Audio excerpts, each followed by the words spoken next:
Hello, and welcome to my podcast, Where the Dark Corners Are.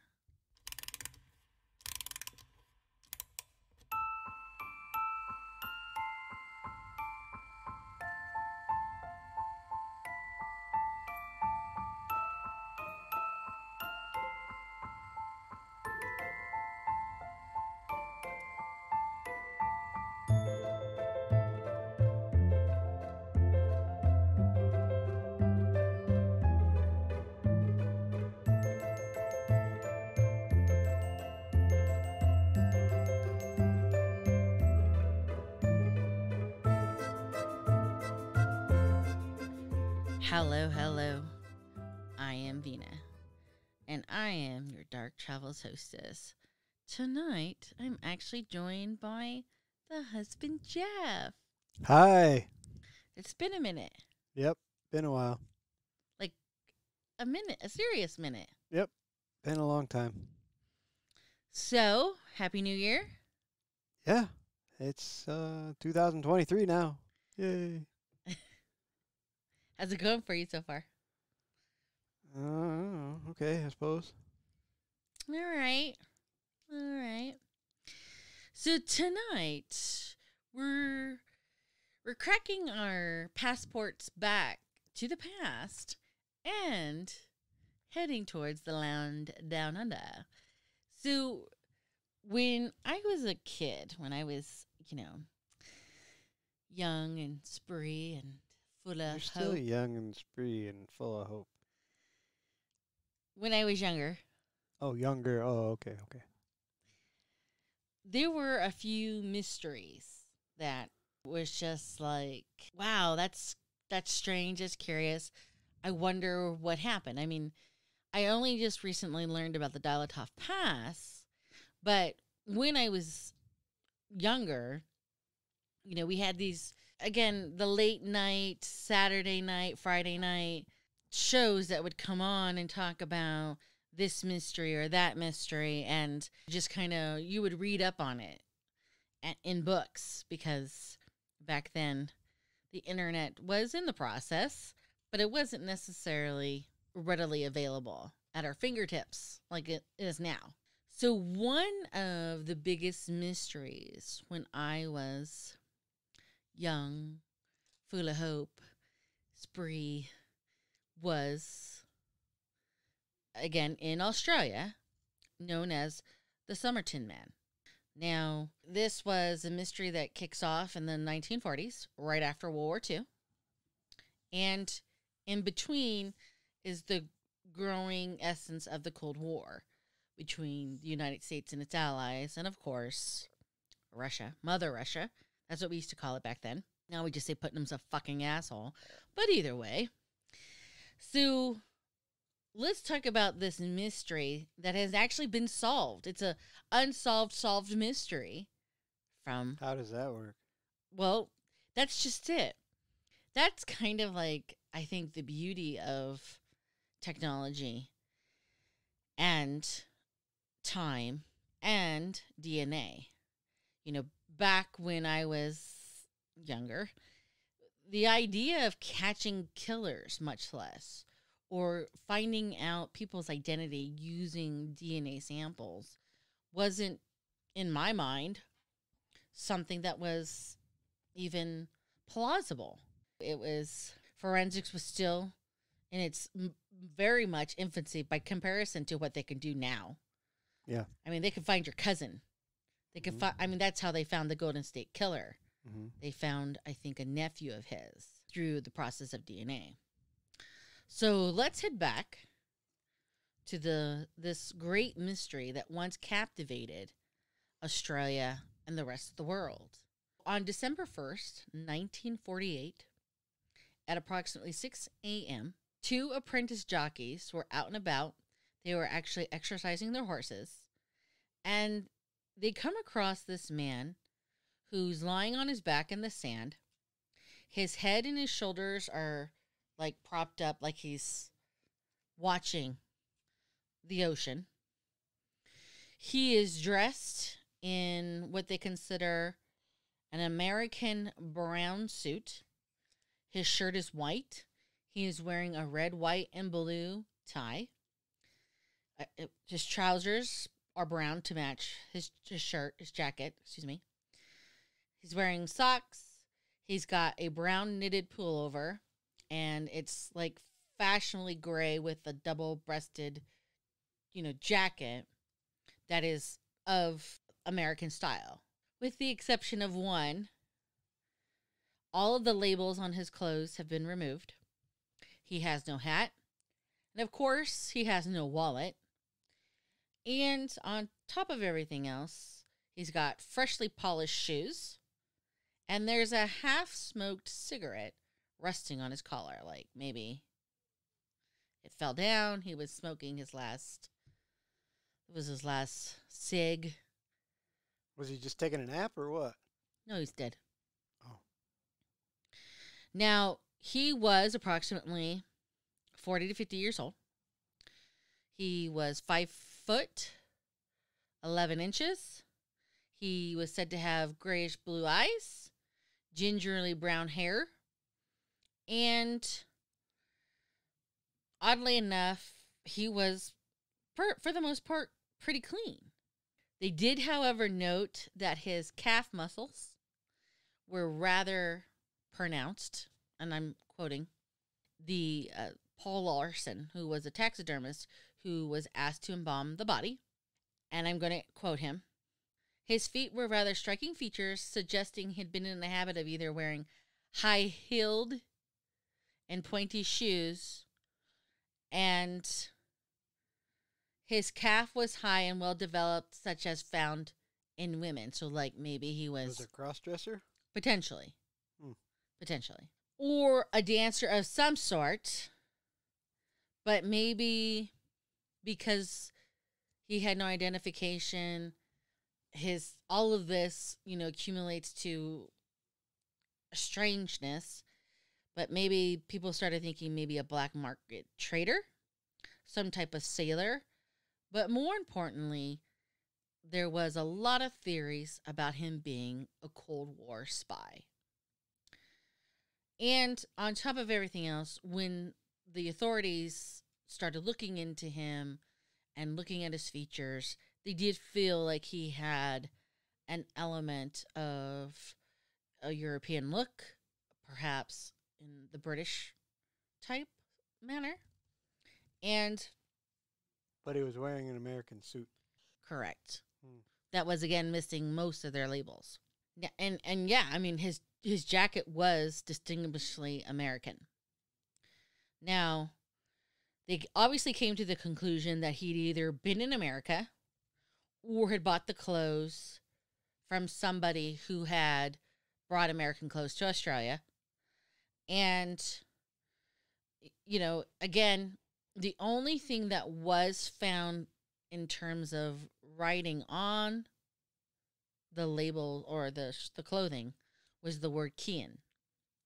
Kean. But they don't know. Now, the investigators obviously scoop him up, take him for further examination. They find in his pocket an unused second-class rail ticket from Adelaide to Henley Beach. They also find a bus ticket from the city that they don't believe was used. They find an aluminum comb that was manufactured in the United States, a half-empty packet of juicy fruit, as in Wrigley's chewing gum, which is an American chewing gum. They also find a British band of cigarettes called the Army Club, and they find like a packet with different types of cigarettes. And then they find a box of Bryant and May matches. So he was a smoker, but he had on him, again, which is implying his preference, is foreign cigarettes. Because, again, working on the assumption that this man was Australian. But either way, juicy fruit, the cigarettes, they're all foreign So he's products. an Australian guy with an American suit, smoking European cigarettes and chewing American gum And sporting an American comb. and an American comb. Huh. Now, of course, the authorities start investigating the matter because this guy is just a collection of, he don't make sense. And they come across witnesses that say, I actually saw him the night before, but he looked like he was moving around. So I didn't think anything of it. And on top of everything else, there's no sign of violence Wait, witnesses that saw him on the beach the night before. the night before, but he was moving, so they weren't suspicious. Correct. Like he was Okay. McChillin. McChillin in his American suit with European cigarettes and American gum. Right. But they think he's Australian. They don't know. Okay. But he had European features, you said earlier. They believe that he had an inclination of German or of British features. Okay. So he's a smorgasbord. Correct. All right. They don't know who he is. They don't know where he came from. What they know is that there was no sign of violence. He's not cut. He's not shot. And again, only the word Kean is written on some of the clothing. Now, of course, they conduct an autopsy. And the paleontologist estimates the time of death at 2 a.m. the morning that he's discovered. So 4.5 hours later, when the jockeys find him at 6:30, he had died. So 4.5 hours prior. They obviously look at his stomach. His last meal was a pastry that was eaten about 3 or 4 hours prior to death. But they couldn't find anything unusual, no foreign substance, no, and this is more importantly, nothing that pointed to cause of death. They do, however, note that there's a mixture of blood and his food in his stomach. Now, despite the autopsy, they are not able to determine the cause of death. Wait, is it his blood that they found in his stomach? I believe at that time. I mean, that's a great question. We're talking 1940. So they don't know. Yeah, correct. Okay. But there were 3 medical witnesses that basically looked at him and said, whatever killed him was not natural. And they kind of come to the conclusion that whatever he ingested was a type of poison that was so rare that not only did it kill him quickly, but it vanishes without leaving a trace in the body. Is that even a thing? And again, this contributes to the overall mysterious essence of this guy. I mean, it's the late 1940s in Australia. What kind of fucking poison are we talking here that kills but leaves no trace and they can't find? Maybe something that they just don't know how to test for at that time. It's entirely possible. And I mean, you know, I've never had the pleasure of going to Australia, but it I've been seems there. to me there's a lot of fucking things in Australia that can fucking kill you. Maybe out in the, I don't know, maybe not in the cities, but at that time the cities probably weren't as big as they are now. Correct. I've been to a couple places there, but I mean, the cities, I would say it was just like being in an American city. So there's not just shit laying around that's going to kill you. Scorpions not running Right. amok. Right. But I guess it's possible at that time maybe there was that stuff, just something, just who knows. Well, either way, one of the pathologists, Dr. Dwyer, basically comes to the conclusion, and he says, and I quote, "I am quite convinced that the death could not have been natural. The poison I suggested was a barbiturate, a soluble hypnotic." Now, even though they suggested poison as the main culprit of his death, they don't believe like he was poisoned with the pastry. So They come to the conclusion that the poison causes basically heart failure. And they do actually take samples to kind of clarify, but basically they have no answers. Is it possible that he just died from heart failure? Just right there, just heart attack or something? No, they think the heart failure was caused by the poison that they can't find. Well, that's what I'm asking. I wonder if it's... I mean, I know that's what their theory is at that time, but I'm wondering, is it possible they're wrong and he just died? You know, sometimes I think it's just best to leave it to the professionals. Yeah, maybe, I guess. But they don't know. This is true. If the professionals don't know, there's a big problem. However, you did say it's a unsolved mystery, so somebody knows something. Down the line. At some point in time. So you're getting ahead. Now, this guy, this unknown guy, with all of these mysterious conundrums surrounding him, becomes almost immediately international news. I mean, Australia is blowing up, New Zealand is blowing up, and they're literally, Australia is sending out fingerprints, they're sending out photographs all over the world, England, United States, as far as Africa, okay? They reach out to the FBI, and J. Edgar Hoover himself is like, we don't know this guy. We don't know this guy. He actually sends, J. Edgar Hoover actually sends a letter in January of 1949 saying, we don't know this guy, can't help you.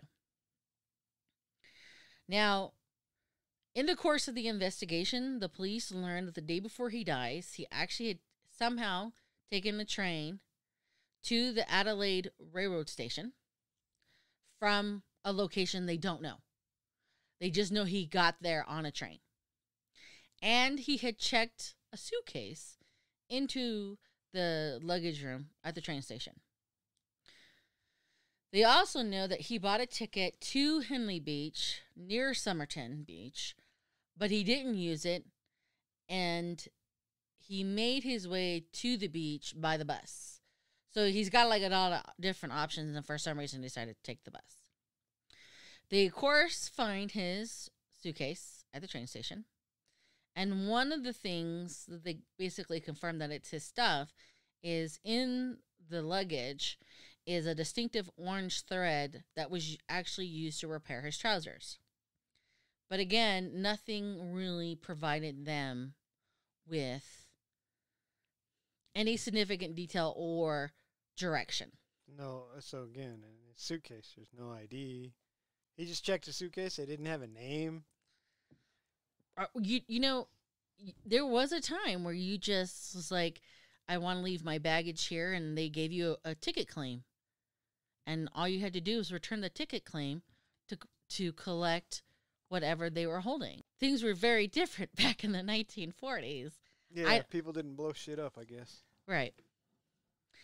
Now, the following year, in April, one of the pathologists decides to reach... Because, I mean, they're like, we don't know who this fucking guy is. And more importantly, and it's kind of almost sad. Almost. We'll get into why it's not. Nobody reported him missing? Exactly. I didn't mean to cut you off, but... No, that's it. I was just thinking that as you were leading up to that. I'm like, wait a minute. Nobody reported somebody He's missing? been dead up until this point in time, 4 or 5 months. Yeah. And Nobody said, reports him missing. My husband, my brother, my child, my... Beloved. My boyfriend. Yes. Nobody. So they still got him. They're like, well, I guess we just have to dig a little harder, a little deeper. And in April, one of the pathologists actually takes a second look at his clothing. And he finds basically a hidden fob pocket containing a rolled up piece of printed paper with the words Tonham should on it. So it's like he ripped it from something. And Tanum Shud is actually Persian.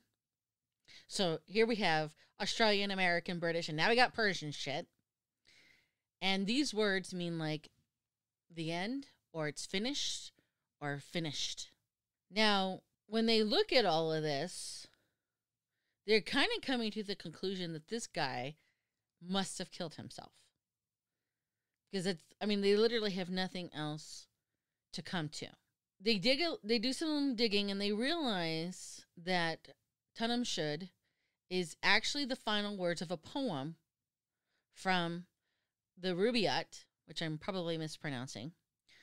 But it was a poem that was written in the 11th century by an Iranian polymath, Omar Khayyam. And as it was, just prior to his death, because remember, he died on December 1st, this rando guy actually showed up at the police department on November 30th, so the day before he's found. And he's like, I don't know, you guys tell me, but I found this book in my car. I don't know who the book belongs to. I don't know where it came from, but here you go. And that was it. So he contacts the police with the book. They didn't get his name. They didn't nothing. He just said, here, have this book. I got to go. They actually kind of, it's interesting. The Australian police kind of does some interesting things here. Not criticizing, I'm just saying. It's because we'll get into something else that happens in a minute. So they're like, thanks for this book. But after they find this paper in April, they're like, oh, it's like a puzzle. Here's the missing piece that's torn from this book. Now, you add this word and you look over this book and you see this poem, you're pretty convinced that he did it to himself. But the book actually gives up two very interesting clues, okay? The first is a handwritten phone number on the back cover. And so the cops do what any cop would do. They call the number. And it's a number that leads into a woman who lived nearby Adelaide, which is a suburb of Gleneagle. It's English, but, I mess, English up too. The woman's name is Jessica Ellen Thompson, who goes by Jo. She's an Australian woman. She was born in New South Wales. And the police roll up. And one of the curious things that they do with him, because they don't know what to do with him, is they take a cast of his face. A plaster cast of his face. And she's in absolute denial. She's like, I don't know him. I don't know why he would have my number. I don't know anything.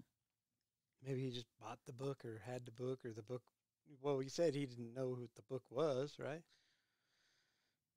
No. Remember the guy with the car didn't know what the book was. Oh, the guy with the car. It's a different guy. No, we're talking about Jo Thompson. Okay. She's a girl. Right. But, okay. The phone number in the book, they call it Jessica, right, a.k.a. Jo. Right. She's like, I don't know this guy. Right. But they were like, hey, you did actually call us and said that there was this weird guy trying to visit you. And he inquired about you with the next door neighbor. And so that don't make sense there, Jo. And then they show her the plaster, the cast of his face. And she's like, oh, I don't know him.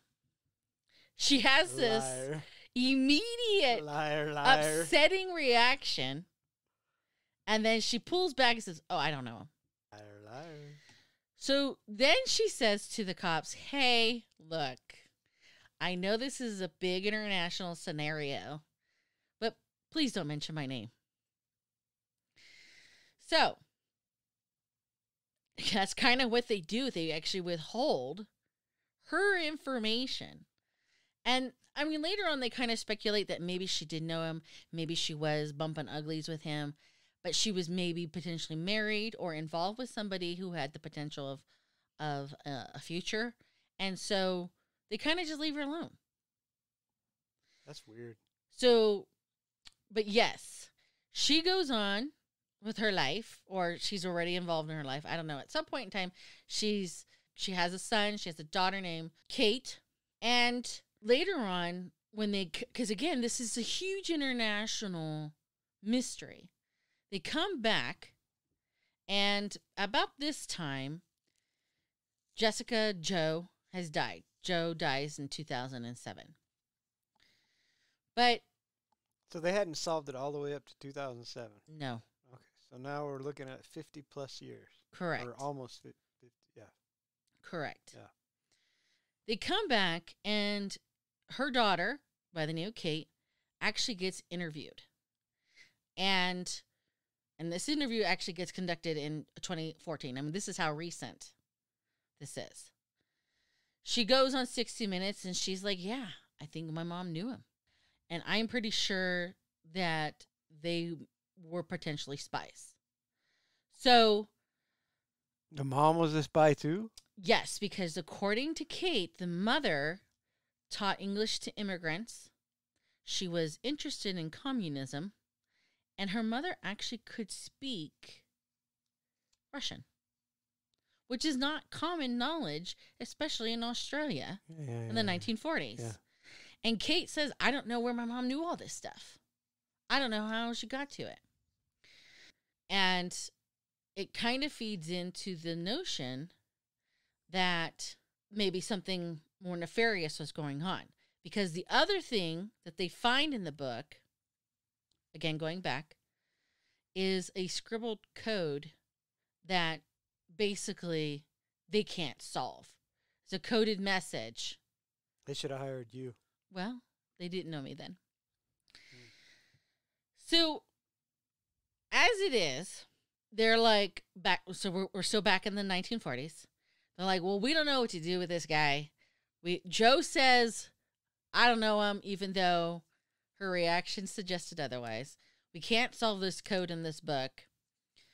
He's on ice. It's kind of time to bury him. So one of the things they kind of do is they kind of allow people to come forth to try and claim the body. And, I mean, all these people just kind of show up. Like, oh, he's my brother, or he's my... weird, ain't it? He was a coworker. And so the cops are like, well, you need to give us some more better identifying factors here. And all these people show up, and they're pretty much like, no, you don't know him. And to me, that's baffling. Why would you show up to claim a cadaver? 15 minutes of fame, man. Pretty much. Everybody wants their 15 minutes. That's what it kind of sounds like.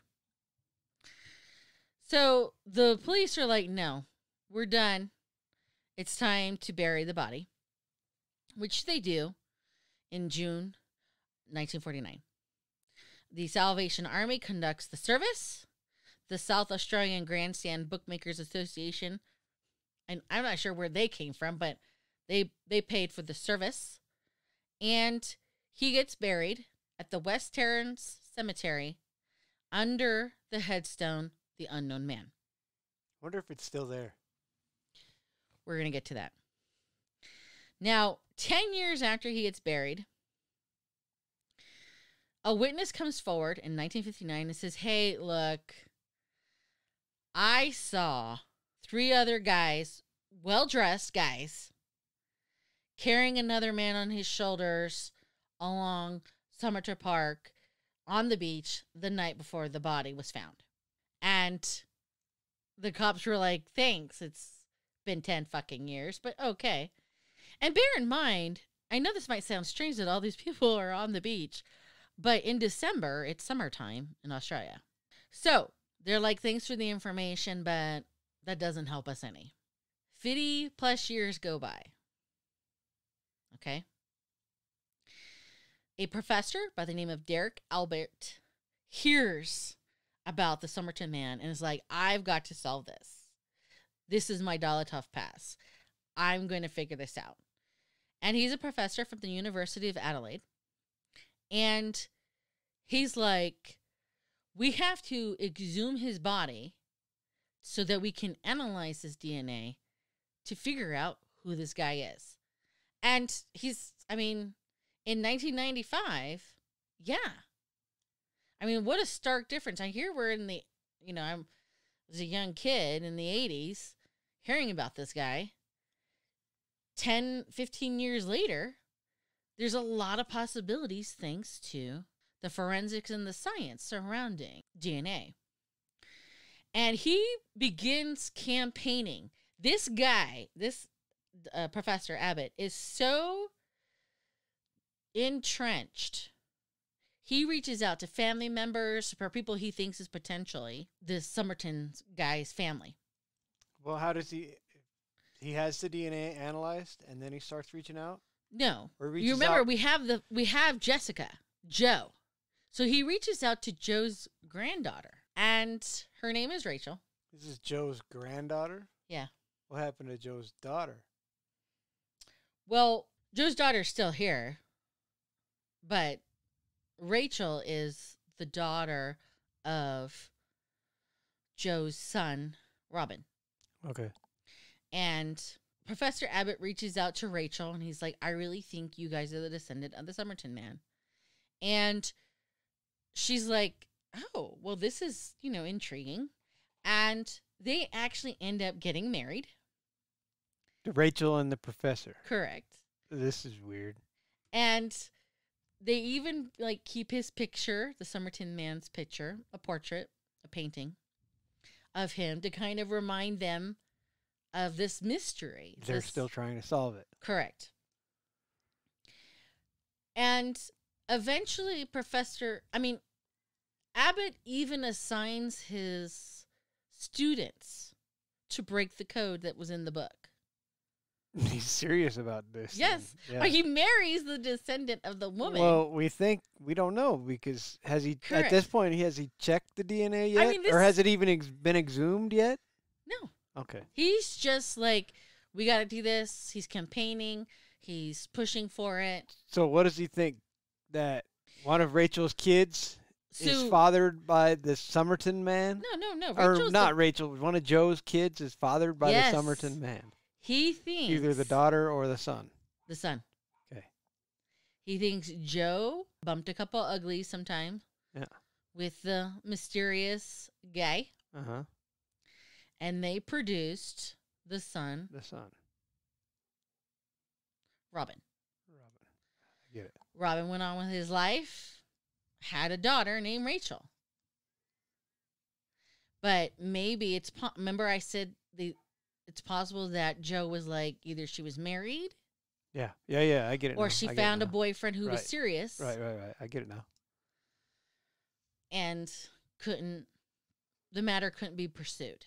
So I guess we're probably going to get there, but now I'm curious, did the Professor Abbott ever exhume his body, dig him up, and test his DNA? So yes, 2021. In 2021, so now we're like 70 years later. Yes. Okay, this is getting spicy.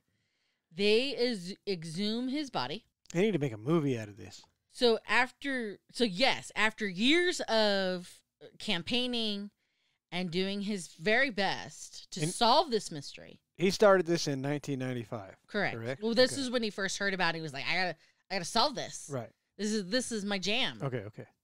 The body gets exhumed on May 19th, 2021. Now, in another twist of scenarios, it turns out that Rachel, like the granddaughter, was actually adopted. So even though she's like, this is my family, she actually technically doesn't even have any genetic. So the DNA wouldn't match. Right. So they got to find somebody else now. Right. Now, in December of 2017, because, again, they did all these casts and stuff, Abbott gets the opportunity to reevaluate the evidence, And in December of 2017, they find what they call excellent hairs for extracting DNA in the plaster of the corpse. So all the, they took the plaster of the face to kind of figure out, because that was what they had readily available at that time. And they all submitted all this evidence for analysis at the Australian Centre for Ancient DNA at, you guessed it, the University of Adelaide. Now, even with the advanced technology, the process of this takes at least a year. And they were able to basically whittle down a series of genetics that led them to who would eventually become actual family members. And again, because Rachel was adopted, she was, automatically kind of ruled out. Now, they do all this, magical forensics magic that I can't comprehend, because I can't even pronounce half the wording anyways. But Professor Abbott, who's actually working with a genealogist by the name of Colleen Fitzpatrick, and they make this grand announcement on July 20th, 2022. This is how recent, we're talking 6 months ago, less than 6 months ago. So they identified him. They know who he was. Correct. Or is. They whittled it all down. They used the DNA magic. Genealogy and DNA. Correct. Science. It's Correct. science. Using the hairs. The hairs from the plaster mold. Correct. And they're like, our guy is a Carl Charles Webb. Carl Charles Webb. Wow. And they find the match of two distant cousins, descendants of Webb, both paternal and the maternal side. Yeah. So they whittle it down. They know who he is, without a doubt. So who is this mysterious guy that's held this world captive for 50, 60, 70 years? Was he a spy? This is kind of like the biggest fucking letdown. He was actually born on September 16th, 1905, in a suburb of Melbourne, Australia. He was the youngest of 6 siblings. The family actually owned and operated a bakery. It was a family business in Springvale, Victoria, Australia. After the bakery closed down, he becomes an electrical engineer and an instrument maker. And in 1941, he marries Dorothy, or Doff, Robertson, and they go to live in South Ura. And 5 years into the marriage, in September of 1946, Doff is like, I'm tired of you physically abusing me and verbally abusing me and threatening me. She leaves. She leaves him. This was in what year? 1946. Okay, so 3 years before he dies. 2 years. He dies on December 1st, 1948. Oh, I thought you said 49. Okay. So 2 years. Okay. It turns out Carl was very introvert. He had little friends, or little, not a lot of friends. That kind of explains why if he wasn't married anymore, why nobody would report him missing. Right.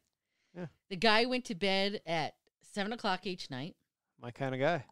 He was pretty fucking moody and violent because he was physical towards Doff. And they didn't have children? No. Okay.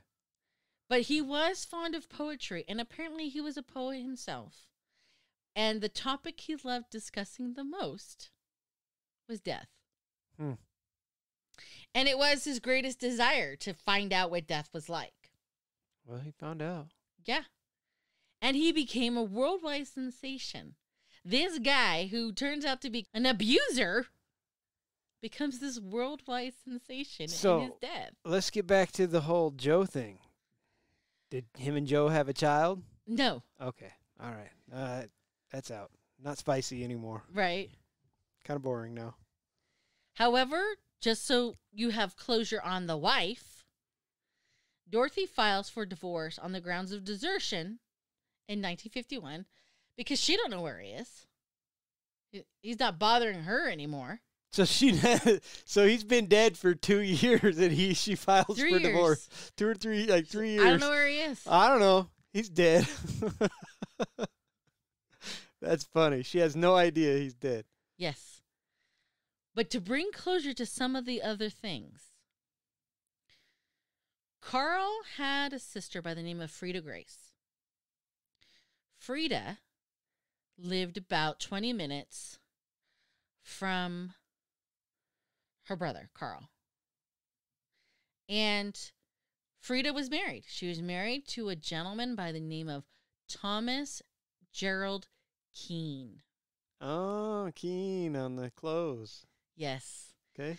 But what happened is that Frida's son, Frida and Thomas's son, died. He went to war during World War II. He died in 1943.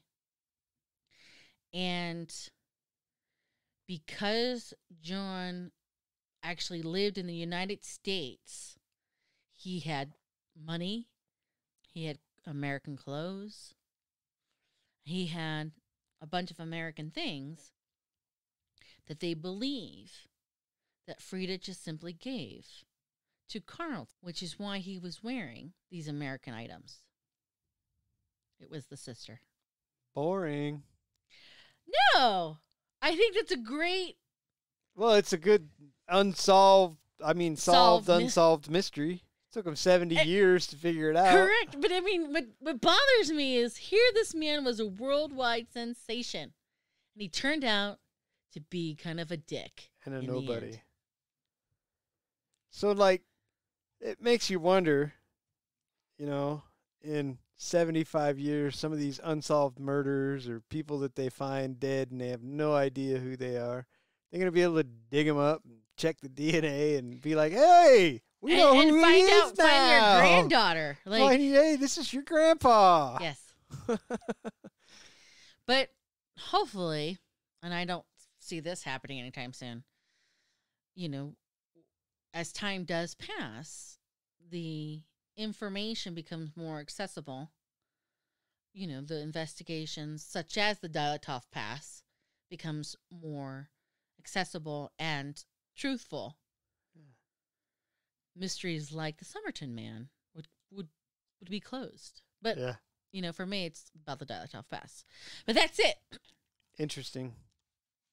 I had to say, I really kind of felt disappointed that he was just this jerk. Just some rando. But mystery solved. All right. So normally at this point in the episode, I do our Facebook spill and invite people to send us any requests that they may have. But not tonight. Tonight, I'm actually going to close with a dedication. I don't think she listens to my podcast. And if she does, wonderful, but I doubt it. But I'm dedicating this episode to Greta Thunberg. Now, if you don't know who she is a Swedish environmental activist who is trying to tell the world about global warming. And if you don't know this, what has recently transpired, let me enlighten you. This all begins on December 22nd, 2022. As it was, this guy who fucking thought he was clever decided to send Greta a tweet about his 33 cars that he owns. And he starts listing his stupid list of cars. He's, a braggart. And he asked her for her email so he could send her this list. Greta, not missing a beat, giving him the email address of smalldickenergy@getalife.com. To which Andrew decided he was going to be fucking funny, and he posts a video. He posts a video of him smoking a cigar, talking, I don't know, it's hard to comprehend. Douche is a foreign language that nobody should comprehend. But either way, as he is doing his video, he shows a pizza box that he had just recently ordered. Now, in the background of all of this, all of these transactions, the Romanian police are paying attention. And they see the pizza box that old Andrew thinks is fucking funny to play with in this video, to taunt Greta. And they're like, we recognize Jerry's Pizza. So, the Romanian police, who has a warrant for Tate's arrest for sex trafficking, raid his house. Today, Andrew and his brother are behind fucking bars where they belong, and they don't have cars anymore. Good job, Greta, and good night. Dude,